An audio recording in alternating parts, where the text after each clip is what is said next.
तो ये एपिसोड 5 रहेगी सीज़न 5 द बॉयज़ की और एपिसोड स्टार्ट करते हैं। तो यहाँ सीज़न 4 में हम जो देखते हैं वही सीज़न 5 में वहीं से स्टार्ट होता है, जहाँ पर हमें दिखाया जाता है कि जो अमेरिका जो पूरा स्टेट है उसको चर्च में कन्वर्ट कर दिया गया है और अमेरिका के जितने भी पीपल है वो चोजन वन है बाय द गॉड। और यहाँ पर गॉड का मतलब होमलैंडर है। यहाँ पर ये जीसस क्राइस्ट को हटा के इन्होंने होमलैंडर को बना दिया है गॉड। तो यहाँ हम एक सीन में देख रहे होते हैं कि यहाँ पर इस सब होमलैंडर को मक्खन लगाए जा रहे हैं। यहाँ पर ये अमेरिका को चर्च बनाने का जो आइडिया था वो भी काफ़ी ज़्यादा प्रॉफिटेबल होता है, काफ़ी ज़्यादा पैसे आते हैं। फायर क्रैकर जो होती है वो तो भाई मक्खन लगाई जा रही होती है। यहाँ पर ये जो कलुट्टा है ये भी काफ़ी ज़्यादा मक्खन लगा रहा होता है। जहाँ पर इन दोनों में मक्खन लगाने की कंपटीशन होती है और यहाँ पर फायर क्रैकर बोलती है कि जो क्रिश्चियन का जो मेन जो होली बुक होता है वो बुक हटा के यहाँ पर ही होमलैंडर का होली बुक प्रेजेंट किया गया है बाय फायर क्रैकर। और ये चीज़ देख के होमलैंडर काफ़ी पहले तो खुश होता है, लेकिन भाई होमलैंडर फिर पगला जाता है क्योंकि होमलैंडर को यहाँ पर कोई प्रॉफिट नहीं बता सकता है, कोई चोजन वन नहीं बता सकता है कि वो चोजन वन नहीं है, he is the one who chooses.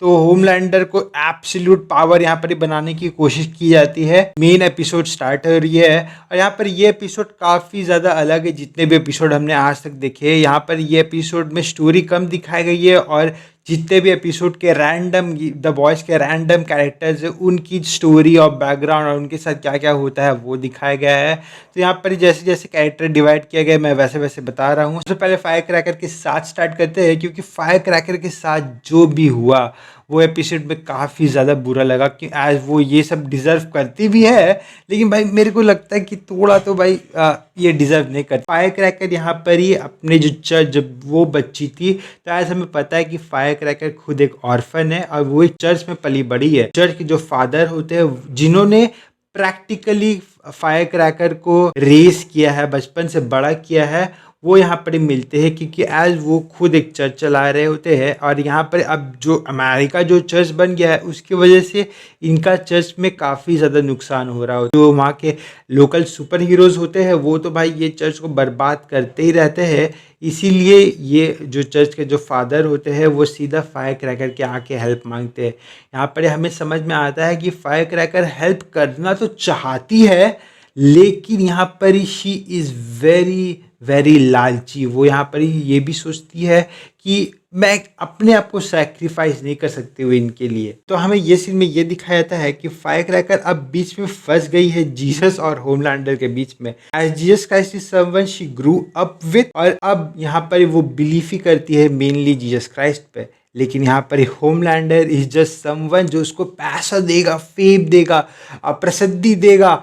तो भाई अभी उसे समझ में नहीं आता कि वो किसको चुने। यहाँ पे हमें दूसरे सीन में दिखाया जाता है कि जिस चर्च की बात अभी हो रही होती है वहीं पे अब टीवी पे उस चर्च के लिए फायर क्रैकर को काफ़ी ज़्यादा बुरा भरा बोलना पड़ेगा। यहाँ पर फायर क्रैकर पहले तो भाई टीवी में एकदम फर्राटेदार एकदम अपना स्पीच दे रही होती है, लेकिन यहीं पे स्पीच में यहाँ पर फायर क्रैकर को बोला जाता है कि इस चर्च को स्टार लाइटर के साथ मिक्सअप कर दो। चर्च का जो फादर होता है जिनको फायर क्रैकर अपने बाप के समान जैसा मांगती है उसको सीधा पीडीएफ बोलना। ये चीज़ फायर क्रैकर को फाइनली पूरा ब्रेक कर देती है क्योंकि यहाँ पे हमें सीन में दिखाया था कि वो रो भी नहीं सकती कैमरा के सामने, लेकिन वो हंस के बोल भी नहीं पा रही होती है। यहीं पर हमें समझ में आता है कि कॉन्फ्लिक्ट चल रहा है फायर क्रैकर, एंड ये देख के काफ़ी ज़्यादा अच्छा लगा। सभी के अंदर थोड़ा ना थोड़ा एक बिलीफ होता है और वो बिलीफ को यहाँ पर टूटते हुए दिखते हैं और ये हमें समझ में आता है कि fire cracker finally sells her soul for a पैसा एंड फेम। अब जब ये सीन खत्म होता है तो हमें ब्लैक नॉयर का स्टोरी दिखाया जाता है। यहाँ पर हमें समझ में आता है कि ब्लैक नॉयर ऐसे तो ब्लैक नॉयर है, लेकिन जब वो फ्री होता है तो यहाँ पर ही वो थिएटर करता है। यहाँ पर ये थिएटर में जो उसके जो डायरेक्टर्स होते हैं उनको साथ वो शेयर करता है कि डीप ने उसके साथ क्या क्या किया। ने बोला कि जैसा डीप ने किया है वैसे ही जैसे को तैसा करने के लिए। और यहाँ पर ही जब एक पॉडकास्ट कर रहे होते हैं डीप और नॉयर तो यहाँ पर ही भाई डीप को काफ़ी ज़्यादा बेइज्जत करता है और काफ़ी ज़्यादा मजाक उड़ाता है डीप का। डीप को ये बात बिल्कुल पसंद नहीं होता है। डीप क्या करता है, फिर से वापस ये यहाँ पे हो ब्लैक नॉयर का पीछा करता है। यहाँ पर ही ब्लैक नॉयर का पीछा करने के बाद यहाँ पर ही समझ में आता है कि ही डज थिएटर, जहाँ पर ही होमलैंडर ने बेसिकली थिएटर करना और आर्ट्स कुछ तो करना यहाँ पर ही बैन कर दिया है, जो कि ये काफ़ी ज़्यादा हथियार मिल चुका है डीप को। और यहाँ पर ही वो क्या करता है, एक ईल मछली, तुम्हें समझ में आता है ना, ईल मछली को मैं यहाँ पर ये चीज़ कैसे एक्सप्लेन करूँ। ईल मछली को वो डायरेक्टर जब बाथरूम कर रहा होता है तब ईल मछली को वो डायरेक्टर का पीछे छोड़ देता है। और ईल मछली अब वो डायरेक्टर जब बाथरूम कर रहा होता है उसके साथ क्या करता है वो तुम इमेजिन कर लो। बस मैं इतना बोलना चाहूँगा कि ये एपिसोड देखने के बाद I have unlocked a new fear of toilet. भाई मेरे को अब डर लगता है यार। माय गॉड, काफ़ी ज़्यादा ट्रॉमेटाइजिंग एपिसोड था ये वाला। फिर अब नॉयर का स्टोरी दिखा दिया गया। यहाँ पर ही नॉयर का स्टोरी दिखाने के बाद हम सीधा टेरर का स्टोरी देखते हैं। Terror is actually Billy Butcher's dog. तो यहाँ पर ही मैं भाई एक चीज़ बस बताना चाहूँगा, टेरर का ज़्यादा एक्सप्लेन नहीं करूँगा, बट ऑल टेरर जब भी सो के उठता है, जब भी वो जागा हुआ रहता है, ही ऑलवेज सपना देखता है to do of Homelander. Yes, this freaky dogs is fallen for Homelander और every time he just wants to do to Homelander, this freaky dog. And yeah, that's the story of the terror मतलब ये इसका नाम भी terror और काम भी terror है। दूसरे पार्ट में हमें स्टोरी दिखाई जाती है सिस्टर सेज। आज हमें यहाँ जब सिस्टर सेज की स्टोरी दिखाई जाती है तो सेज का एक असली रियल प्लान हमें समझ में अब फाइनली आता है।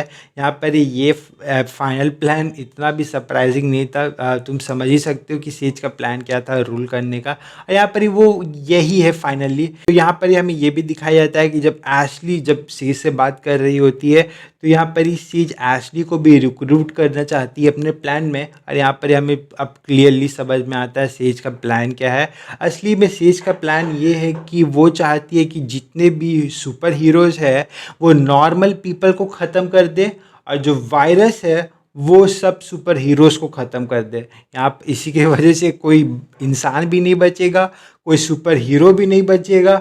यहाँ पर सिर्फ बचेगी तो सिर्फ सिस्टर सेज। और यहाँ पर सिस्टर सेज का बस यही प्लान है कि वो शांति से एक कमरे में बुक पढ़ना चाहती है with no one to disturb him. और यहाँ पर वो एशली को भी रख लेगी अपने साथ।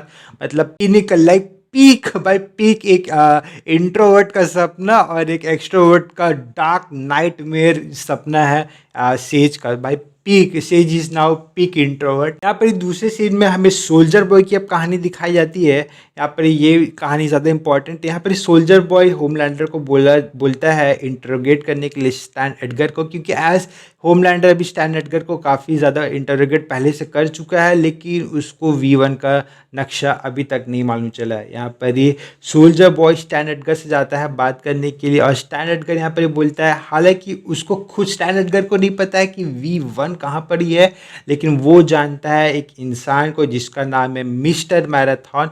ये मिस्टर मैराथन 7 का पहले हिस्सा भी था, जब 8 नहीं था तब ये 7 का हिस्सा था, और इसको शायद पता हो सकता है V1 के बारे में। सोल्जर बॉय और होमलैंडर यहाँ पर जाते हैं मिस्टर मैराथन के पास। एज यहाँ पर मिस्टर मैराथन के दोस्त भी यहाँ पर ही होते हैं। यहाँ पे मिस्टर मैराथन के दोस्त अपने होमलैंडर को मारने की कोशिश करते हैं। यहाँ पर सोल्जर बॉय को भी ये लोग रिक्रूट करना चाहते कि सोल्जर बॉय को भी, ये जानते ही ये सोल्जर बॉय को भी एक आग भाता नहीं ये होमलैंडर, और होमलैंडर को यहाँ पे निपटाने की कोशिश करते हैं। लेकिन यहाँ पर ही सोल्जर बॉय बॉम्ब फोड़ता है कि सोल्जर बॉय ये बाप है होमलैंडर को, होमलैंडर लड़का है और भाई लड़के को कुछ नहीं कर सकता है इसके। यहाँ पर सब भाई डर के सबकी फट जाती है, और क्या है बस मारदार होता है, सब के सब खत्म हो जाते हैं। और यहाँ पर फिर सोल्जर बॉय और होमलैंडर आते हैं, बाप बेटा का मिलन हो जाता है एकदम हार्ट टू हार्ट। और यहाँ पर ही एंड में, बस यहाँ पर सोल्जर बॉय की कहानी के एंड में हमें समझ में आता है कि साइट नाम का एक सुपर हीरो है, उसके पास है V1। यहाँ पर इसी एपिसोड के एंड में हमें समझ में आता है कि जब फायर क्रैकर के जो दिल में जो भावना रहती कि वो जीसस क्राइस्ट को चूज़ करे या होमलैंडर को चूज़ करे, ये बात उसने गलती से सोल्जर बॉय को बता दी होती है। और यहाँ पर सोल्जर बॉय और बाप बेटा का जो रिलेशन चल रहा होता है उसमें फ्लो में ये होमलैंडर को ये बता देता है। यहाँ होमलैंडर को ये बात बिल्कुल नहीं पसंद कि उसका इतने पास का व्यक्ति उसके ऊपर उसको भगवान नहीं मानता है, उसको बिलीफ नहीं मानता है, वो जीसस क्राइस्ट के ऊपर क्यों बिलीव करता है, उसके ऊपर क्यों नहीं करता है। इसी की वजह से होमलैंडर काफ़ी ज़्यादा गुस्सा हो जाता है। यहाँ पर ही फाइनली फायर क्रैकर एक ऐसा स्पीच देती है, मतलब टेड टॉक में भी ऐसा स्पीच नहीं दिया जा सकता है, ऐसा स्पीच देती है कि भाई जान बच जाए, बस जान है तो जहान है।